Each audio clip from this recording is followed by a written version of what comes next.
my lungs were compromised the moment I was born. So, and then I was given horse doses of penicillin.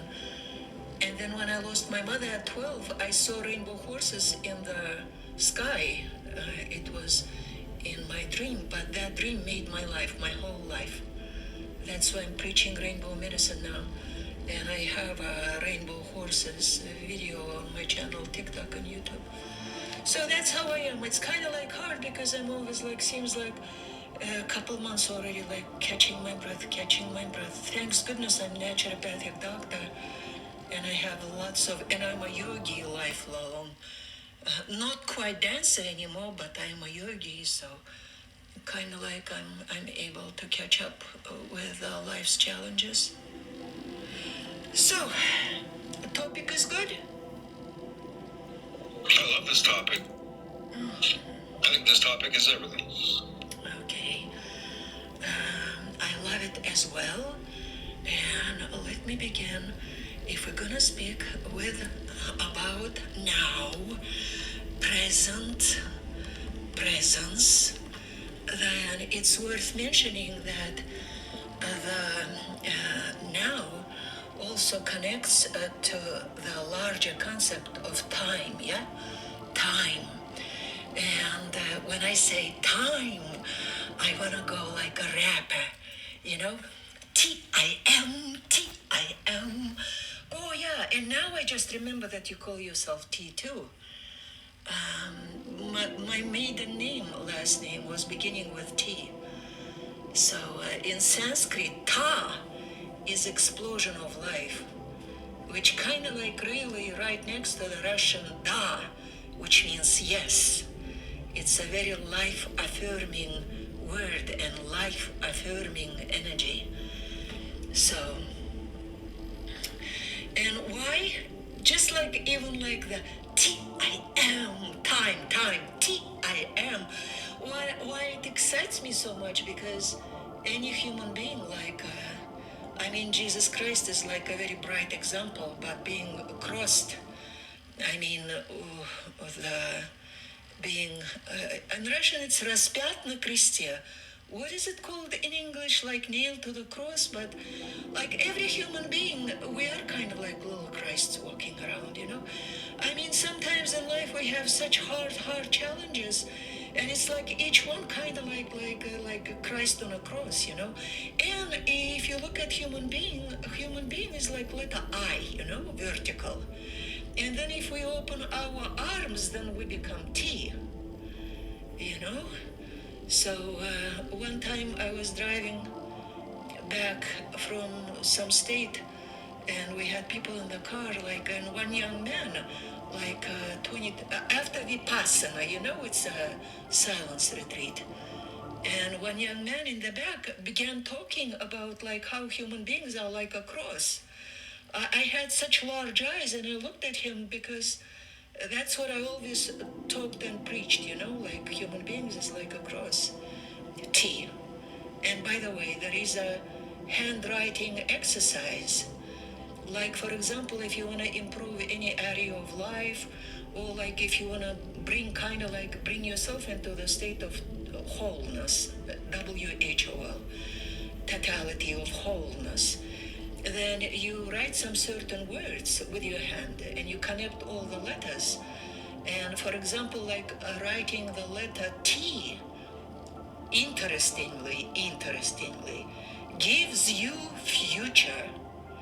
Because sometimes when people like give up on their circumstance and they kind of feel like checking out, then writing that letter T, like in the word get, or in the three syllables, IYT.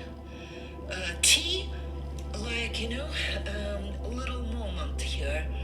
And I actually went to Turkmen school, not Russian school. I went to Turkmen school. And like we were taught to write the T's, like the crossing was not on the top, but kind of like 2/3 up, you know? And it turns out that if you write the letter T that way, it's kind of like you are crossing your future. In that handwriting exercise, you're supposed to write the cap of the T, the head of the hat, the head of the T, well above. And it's supposed to go a little bit like higher as you finish it. And that way, the T, it like gives you subconscious command of claiming your future. And yeah, it's like you're right. Fill the whole space with get, get. And the future arises for you. And with handwriting exercise, it's all kind of like keeping yourself in the now. I mean, there is lots and lots of healing things you can do, like to be in the now. And like writing that word get is one of them. Because your eyes are looking at what you are writing. And that's why it's important to connect all the letters, because that way you connect the events in your life to yourself, and also you connect yourself to other people instead of kind of like remaining in isolation. And the hand is writing, holding the pen, the fingers working, the tip of the fingers correspond to your brain, every finger on the top knuckle, it's like correspondence to the brain. So your fingers are holding the pen is on the paper, you looking what you are writing, you watching, you observing, you are being, you are doing your best, writing. Your eyes are witnessing, and through your eyes, your brain is witnessing. And everything comes to one focal point. The pen, the ink, the paper, the feeling, the sensation, the hand, the eyes, the brain. Everything becomes one. That's how you keep yourself in the present, in totality of the now. So, T-I-M, time.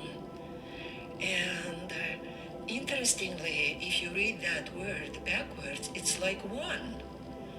Yeah, if you are in the now, you will be winning all the time. One. You are a victor.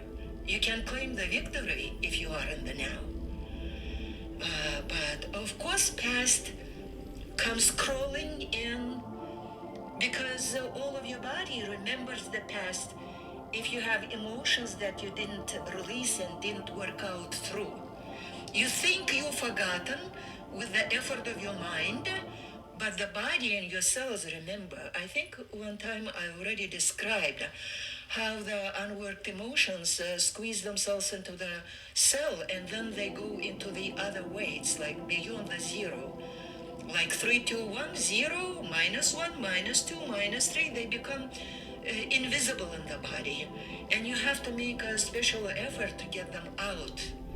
And John Barnes' myofascial release, myofascial, fascia, connective tissue, deals with that really well. It helps you heal. So the things, the past doesn't waylays on you, catching you in the very undesirable moments. What also is interesting, like spiritual linguistics, connecting it not just the concepts meaning, but to the emotions. Past, it's real amazing if you have the mastery of telling to it, psst, psst. Like, be quiet. Wait for me until I get there and I'll work with you. And the future is kind of like a little bit of a feeling of futile. Because basically, if you talk about emotions, the past made of those like emotions he didn't want to face, he didn't want to deal with. But the emotion called anxiety, it actually comes from the future. Anxiety is like comes when you think ahead and you cannot quite handle accepting that uncertainty.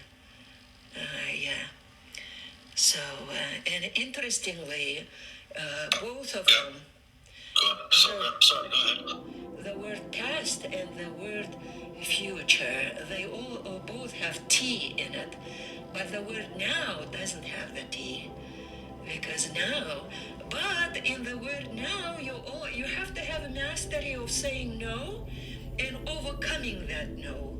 Like my teacher Nanak, double negation. Because when you negate something, if you know dialectics, the law of change, you know how to negate the negation. And that's how you can be truly in the now. So basically, I can stop there if you'd like to stop me, but yeah, I'm not sure. Well, Yeah. the time is going to stop you. Yes. The tea is not this tea, but the other tea is. The other tea. I can listen to you all night, but we have to get to everybody else as well. Krista, I love the way you think. Thank you for sharing that. Beautiful, very deep thinker. Yeah. Thank you. Hope I'm awake until my next time. Thank you, guys. Greetings to everyone. If anybody wrote me any messages, I hug everyone. I extend my heart on my hand to you. See ya. Beautiful stuff. Thank you. All right. Thank you very much for welcoming me back.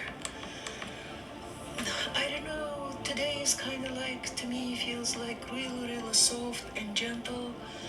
And with each talk, I'm kind of like keep thinking, wow, what a beautiful people. And if you don't change where you're at. Stay there. Be authentic.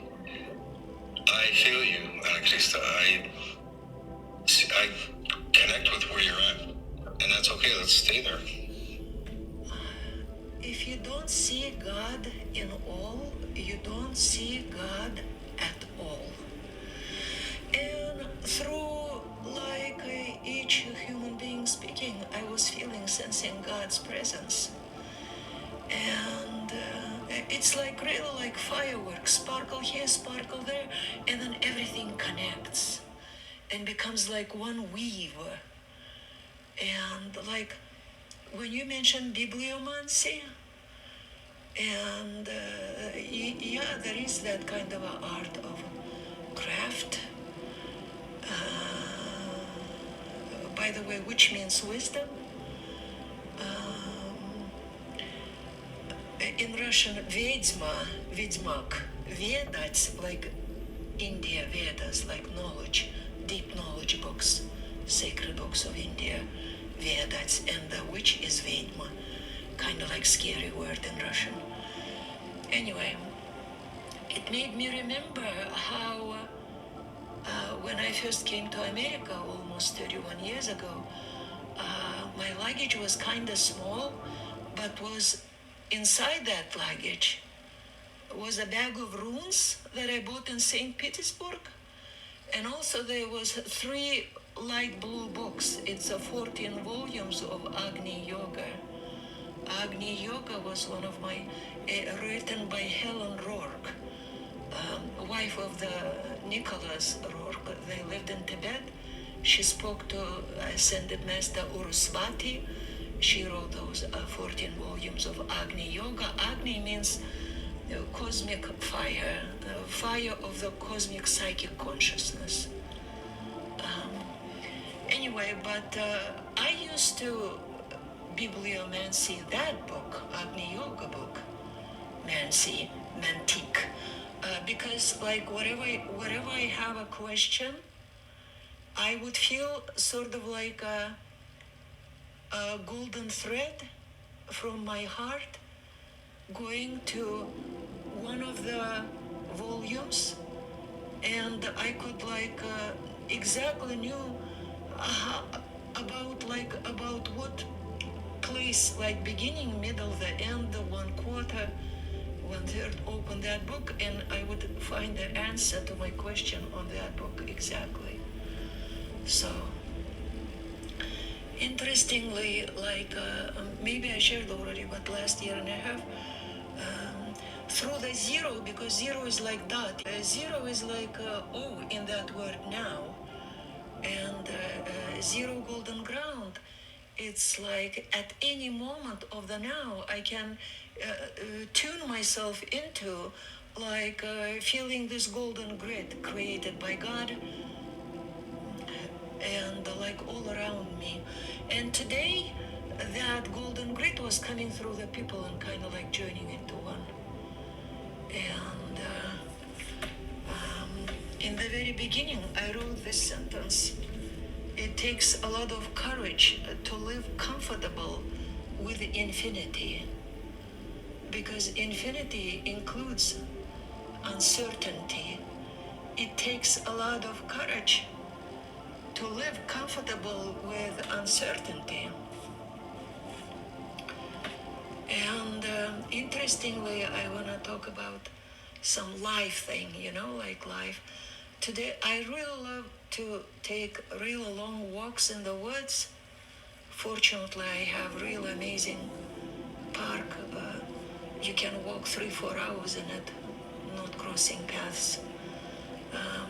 Anyway, so I really love taking the long walks, because that's how I rebuild the muscle and how I make myself more alive, because I make my muscles work. So there is some testosterone in it, because only that hormone testosterone gives you a drive to live, brings you back into physical body. Because when you are too spiritual and you expand, becomes too much of a magnitude, you have to do some certain work to come back into the body and to be present in the physical body. And today when I came from my long walk, I looked into my watch and I noticed that I walked 2 minutes short 2 hours. And today is Wednesday. Last time I walked on Monday, guess what? It was absolutely the same thing. On Monday, I also walked 2 minutes short 2 hours, exactly. And when I go on those walks, I don't take telephone with me. I never wear watch.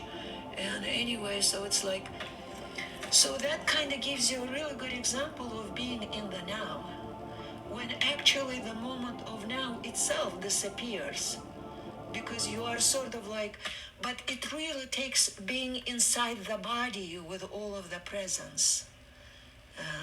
I didn't walk the same walk. It was like different walks. Also, it made me remember from a case from my very young years, when I was a student of Russian philology first time. They used to take us to the cotton fields for a month or 40 days. And by hands, we were gathering silk cotton. And my student fellows were laughing at me, because somehow it was happening that, and then in the end of the day, we have to measure our bags, how much cotton we gathered. And it's so funny, but I was kind of like getting exactly 14 kilos. And that means you have to multiply it by 2.2. That's how many pounds.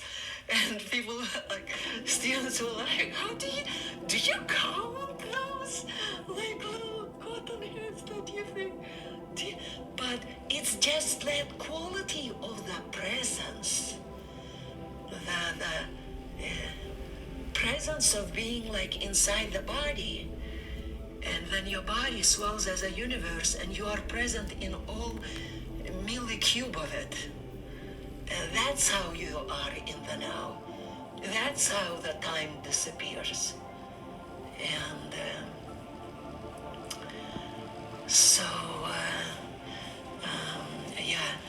when Mo was talking about that there is not now, so I kind of like, I relate to that with what I shared.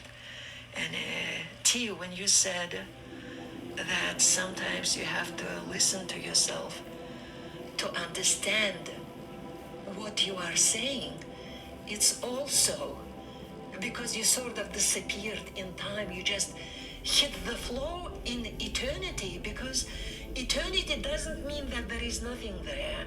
It doesn't mean that it's not moving. It's like in a constant multi-dimensional moving all the time.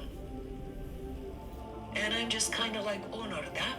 Yeah, that today it's like golden rivers of people speaking that crossed and kind of like became a design for me. But I also want to say, like what Andy T was saying, like it's a massive timelines coming together, massive timelines, and you can kind of like exalt being present in all of them at the same time. I just wanted to point out this. Yes, when I said I speak and I have no thought, Christ said, give no thought or hold no thought. It is about connecting to your higher self. It really is, in my opinion. That's all Christ talked about. It not like how the religion represents, and same with the Buddha. Lao Tzu spoke about, progressing what he said was, watch your thoughts to become words, watch your words to become actions, actions become character, character becomes destiny, right?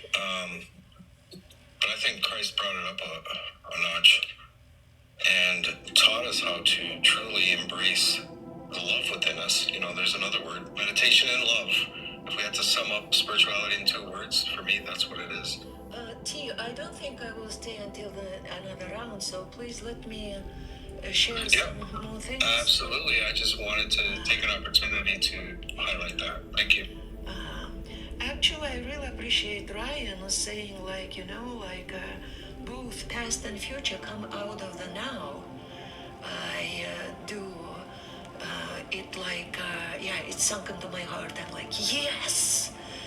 And when you take different languages and you just take a look at the notion of time, it's actually very, very telling, because it tells about different culture, humanities, but nevertheless, in all of this textual fabric of creation, we are still all one.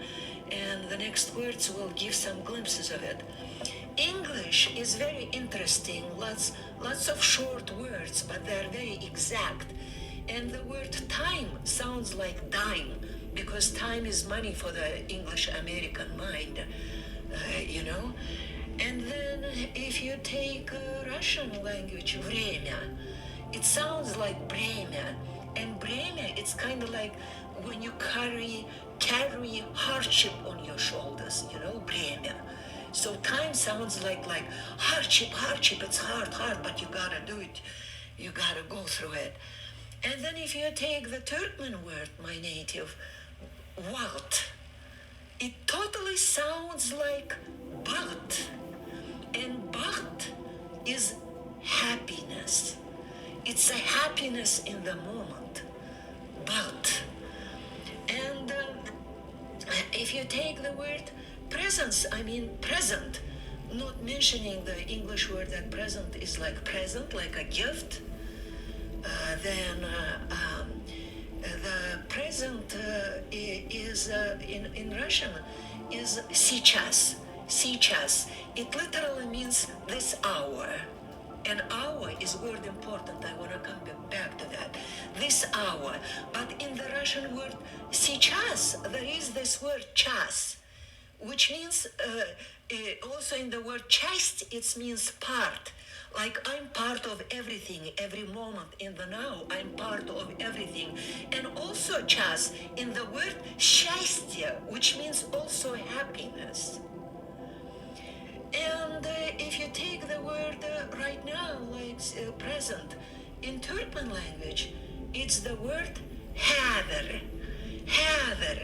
And hader is reminiscent of the word in Sanskrit and also, I think, in the Kabbalah language, Jewish language, Hebrew. There is a word, some sort of reminder, but it's hudir. And hudir is meaning of it is in the presence of God, in the presence of Creator. So,